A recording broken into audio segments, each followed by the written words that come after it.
نحمده ونصلي ونسلم على سيدنا محمد رسوله النبي الأمين المكين الحنين الكريم الرؤوف الرحيم. أما بعد، فأعوذ بالله من الشيطان الرجيم. بسم الله الرحمن الرحيم. الحمد لله رب العالمين الرحمن الرحيم مالك يوم الدين. إياك نعبد وإياك نستعين. اهدنا الصراط المستقيم صراط الذين أنعمت عليهم غير المغضوب عليهم ولا الضالين. آمين. صدق الله مولانا العظيم. Dear listeners and viewers, today we are going to utter a few words on the subject of Surah Al-Fatiha and belief of Prophet, that in our last lectures we have discussed the belief of oneness, the belief of Tawheed, monotheism in the light of Surah Al-Fatiha. Now, in the same way, in the light of first 3 verses of this chapter, we are going to elaborate the belief of prophethood, the belief of messengership, Aqidatul Risala. Almighty Allah says, Alhamdulillahi Rabbil Alameen.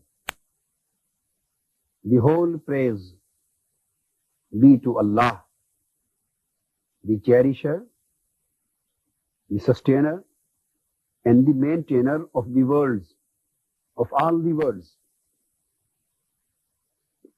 Meaning thereby that Allah is only entitled to every kind of praise.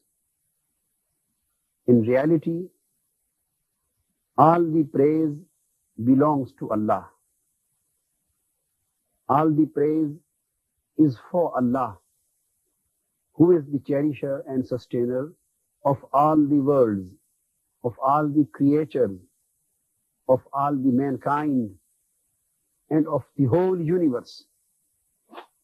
When we look after various phenomena of this world, we see that various bodies and creatures and existing persons in various worlds also possess various characteristics, qualities, attributes, and good points which are normally praised. We praise our father, we praise our mother, we praise our teacher, we praise our rulers, we praise the good person, we praise various things on various aspects, on various qualities, on various attributes. So the question lies that if the praise really is for Allah only and not for anybody else, then why other bodies are praised? Why the praise for other things have been accepted to be permissible and lawful? This confusion is resolved by the concept of rububiyyah, the concept of lordship, the concept of cherishership and sustainership. Almighty Allah says, Alhamdulillahi Rabbil Alameen. Praise to be for Allah, who is the cherisher and sustainer of all the worlds and of all the creatures. The question is, what is meant by Rabb? In English, we have already translated the word means cherisher and sustainer. So there is a process of sustenance and a process of cherishing and a process of maintaining and a process of protecting, a process of mastering, a process of bringing anything up, that is known as tarbiyah. And the one who brings anybody up, the one who sustains anybody, the one who cherishes anybody, the one who maintains anybody and protects anybody and masters anybody is known to be the cherisher or Rabb, in its real sense or in its metaphorical sense. We see in Arabic, tarbiyah means huwa at-tablighu ila al-kamal tadrijan. Tarbiyah, it is to take anything to the level of its perfection in a gradual process, gradually and slowly. The process of completing anything, the process of perfectioning anything in a gradually and slowly is known as tarbiyah. So there are two things involved in tarbiyah, in cherishing. One thing is the completion and perfection, takmeel. Second thing is graduality, tadreej. So if the process of bringing anything up and the process of sustaining and cherishing anything involves two things, to complete anything and to bring it up to the level of completion and perfection. And number two, this process should undergo gradually, not all of a sudden. So this would be known as tarbiyah. Again in Arabic, it is said, at-tarbiyah huwa insha'u shay halan fahalan ila hadd at-tamam. To take anything up to the level of completion, level of perfection, stages by stages, grade by grade, and from one condition to another, from one position to another. So through this gradual process, if anything is brought up from its lower level and it is taken up to its highest level of action, so this process of completion would be known as tarbiyah. And the one who conducts this process and sustains anything and maintains anything and completes anything, that person is known as Rabb. Metaphorically, the parents are metaphorically known as Rabb. And teachers are metaphorically known as Rabb because they maintain their children, they maintain and bring up their children and bring up their students. That's why in Holy Quran it is stated, Rabbirhamhuma kama rabbayani saghira. O my Lord, shower and bestow your mercy on my parents. This is a prayer by Sayyidina Ibrahim alayhi salam. Asks Almighty Allah, O my Lord, bestow your mercy on my parents who brought me up gradually when I was a child. So here the word Rabb and Rabbayani has been used in case of the process of bringing up to the parents of Sayyidina Ibrahim alayhi salam. So understanding this thing, now we are coming forward. So what is the process? The man who maintains and sustains and cherishes and brings anybody up in a gradual process and takes it from its lower level up to the higher level would be known as Rabb or Murabbi. And the one who has been cherished, who has been sustained, and who has been mastered, who has been brought up, would be known as Marboob. And process itself, this process of maintenance, would be known as Tarbiyah. This is a training process. So, the good process of Tarbiyah is that those qualities which are possessed by the cherisher, which are possessed by the sustainer, which are possessed by the master, possessed by the Murabbi or Rabb, these qualities should be communicated, should be conveyed and should be transferred in the person of the marboob, the maintained, the mastered, and the cherished. And those qualities and attributes of the master should be reflected in the person of the marboob, in the person of the cherished. So if the attributes and good qualities and good characteristics and good points of the master, of the teacher, do not reflect from the personality of the student, we will not say that the student has been properly mastered. We will not say that the student has properly cherished and sustained and has been properly brought up.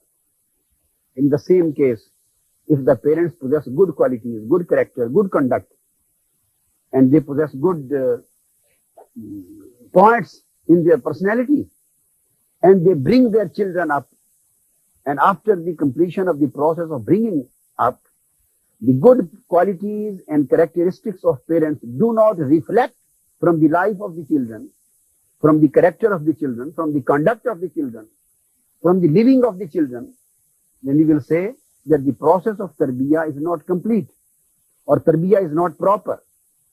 The children have not been properly maintained and mastered, and they have not been properly cherished. So the proper cherishing, the proper mastering, the proper sustaining and proper maintaining requires that the better characteristics and qualities and attributes of the cherisher and maintainer should be reflected, should reflect from the persons of the cherished and maintained. So when this process is complete, they are seen reflecting from the persons of the cherished. At this moment, when the man will praise the cherished, the praise for cherished apparently would be known to be the praise of cherished, but really it would be considered the praise of the cherisher. At this place, when the children are properly cherished and sustained and properly mastered, so the praise of the children would really be considered as the praise to their parents.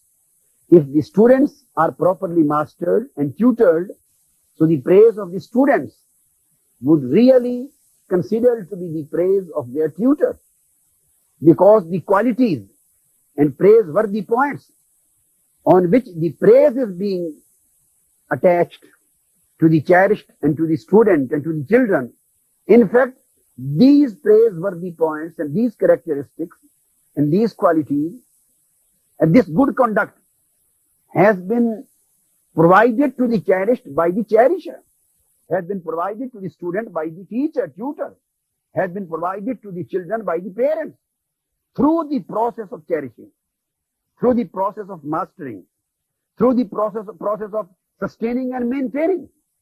So at this point, when anybody praises the children, he in fact is praising the parents, because they have properly mastered the children. When anybody is praising the student, he is in fact, in other way, really he is in fact praising the tutor.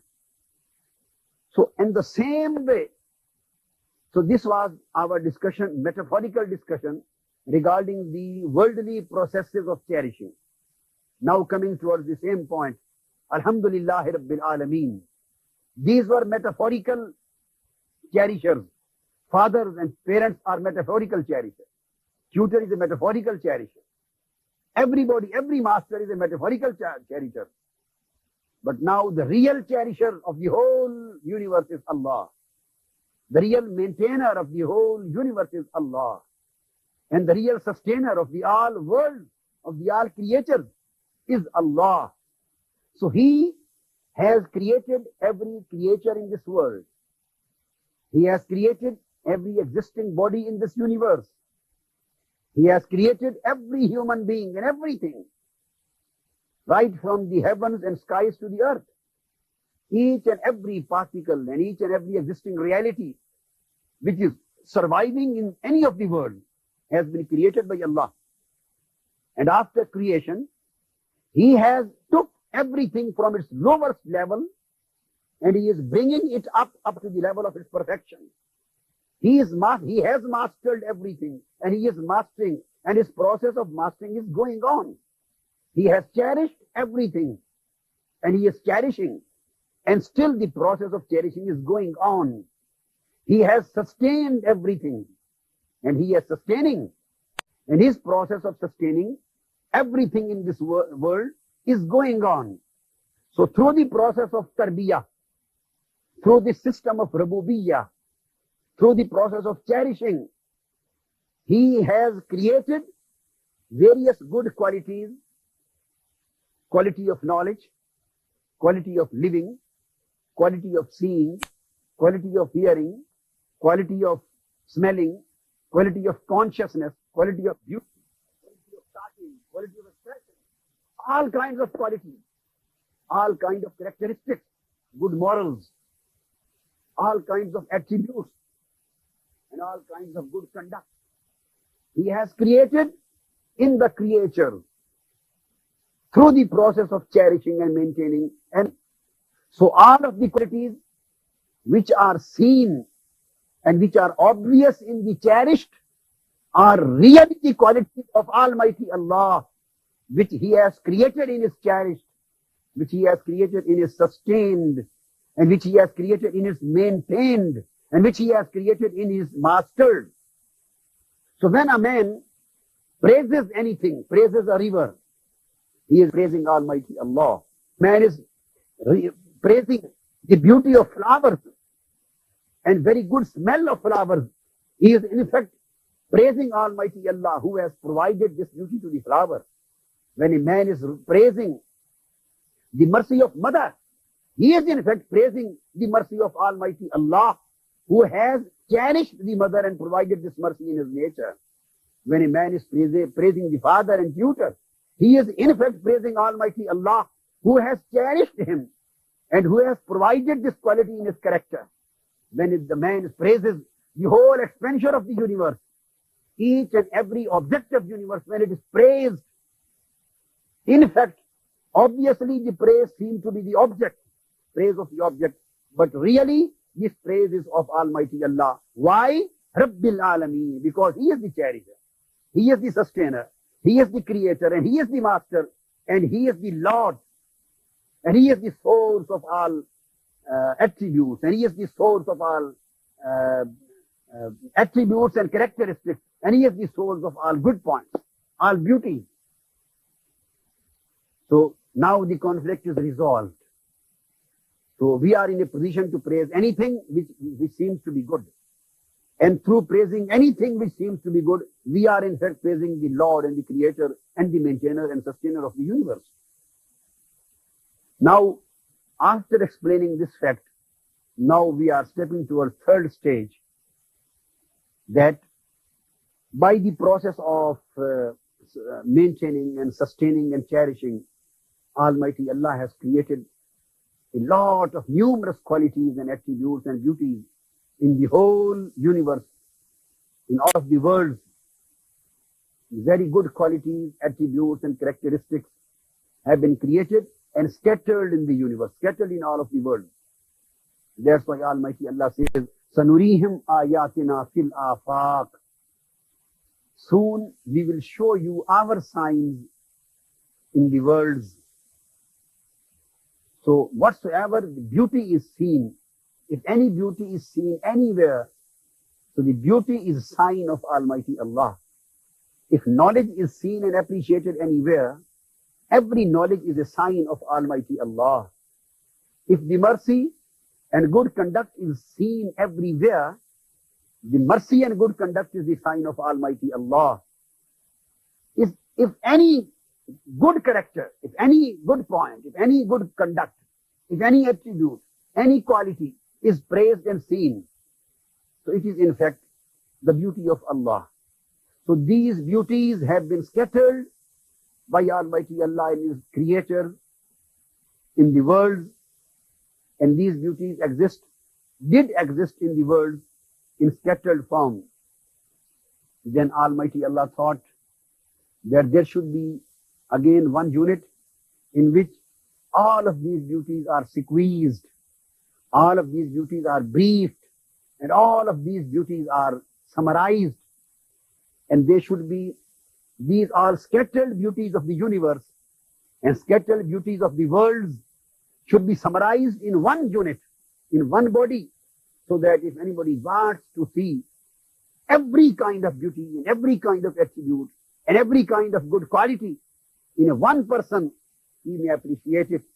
And moreover, not only quantitatively, the qualities should be gathered, the qualitatively, it should be enjoying a very highest level of the qualities.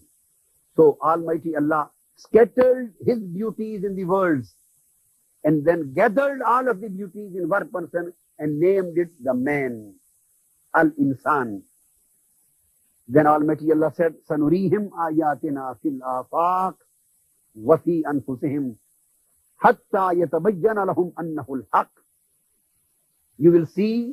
Soon you will see our signs in scattered form in all of the world, and then in collected and gathered and unified form, fi anfusikum, in your own mind, in the personality of the man, so that it may become clear to you that Almighty Allah is right. He is the absolute reality. That's why in Holy Quran it was declared, لَقَدْ خَلَقْنَا الْإِنسَانَ فِي أَحْسَنِ تَقْوِيمٍ. Indeed, we created the man as the best of the being. The man was created as the best of the being of the world. So all of the scattered qualities which were scattered in the universe were collected, gathered and unified in one person of the man, in human being. Then again came the universe of mankind. There was a world of mankind, and there were hundreds, thousands, millions, billions and billions of qualities which were scattered in the whole universe of mankind. Various men, various human beings possessing various kinds of qualities, various kinds of characteristics, various kinds of attributes. So the attributes conveyed and created and reflected by Almighty Allah, which were scattered in the universe, were collected in a man. And again, these qualities were scattered in the mankind, in the universe of mankind, world of humanity. Then Almighty Allah squeezed and gathered and collected and unified at the highest level of its climax. The whole qualities of mankind were collected, and the person of a prophet came into existence.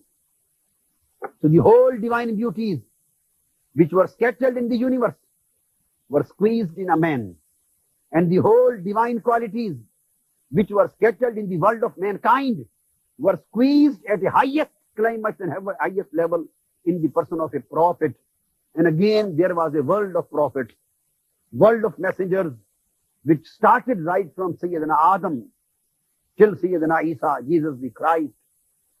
Various prophets possessed various kinds of qualities. Various messengers possessed various kinds of attributes. They possessed various kinds of divine signs. They possessed various kinds of miracles. They possessed various kinds of good points.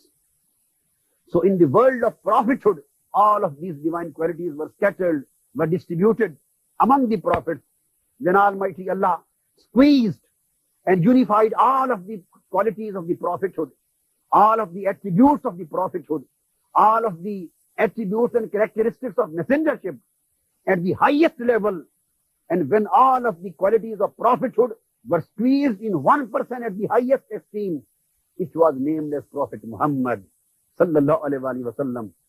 So Prophet Muhammad sallallahu alaihi wasallam became Marboob A'zam, the greatest cherished person in the whole universe, the highest model of the cherishing, the highest model of sustaining, the highest model of maintaining, the highest model of perfection, the highest model of completion, the highest model of the system of tarbiyah came into existence on the name of Holy Prophet Muhammad sallallahu alaihi wasallam. That's why when it was stated, Alhamdulillah Rabbil Alameen, all the praise is for Allah, the cherisher of the universe. So the praises for the objects of the world became the praises of Allah. Then when said Alhamdulillah Rabbil Alameen, the praise for Allah. So the praises for mankind became the praises for Allah because he cherished the mankind. In the same way, the praises for prophethood became the praises for Allah because he was the creator and cherisher of it.